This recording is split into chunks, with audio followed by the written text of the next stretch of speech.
দর্শক, আমি বর্তমানে দাঁড়িয়ে রয়েছি গাজীপুর জেলার শ্রীপুর উপজেলার ২ নং গাজীপুর ইউনিয়নের ধনুয়া লবলং সাগরে।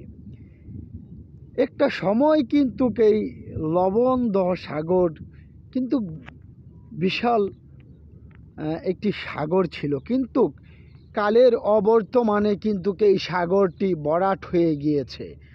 আর এই ভরাট হওয়ার পরে কিন্তু এই যে লবলং পাথার হিসাবে পরিচিত হয়েছে, সেখানে কিন্তু অনেক ধানের জমি রয়েছে। এখানে কিন্তু হেক্টরকে হেক্টর ধান উৎপাদন হতো, কিন্তু কালের অবর্তমানে সেই এলাকাটাও কিন্তু বিভিন্ন মিল ফ্যাক্টরি কিন্তু এই জায়গা কিনে নিয়ে গিয়েছে।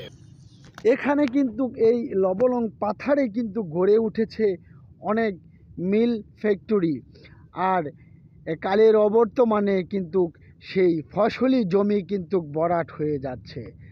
এখান থেকে কিন্তু বাংলাদেশের উল্লেখযোগ্য কিছু ধান উৎপাদন হতো। আসলে এভাবে যদি মিল ইন্ডাস্ট্রিজে ফসলি জমিগুলো ভরাট হয়ে যায় এবং বন্ধ হয়ে যায়, তাহলে একটা কথা যেন রয়েছে, বাংলাদেশ কৃষি প্রধান দেশ, সেটা কিন্তু আর থাকবে না।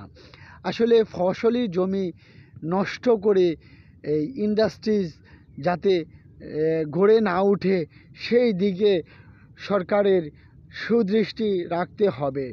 ধনুয়া পাথার থেকে সাইফুল ইসলাম।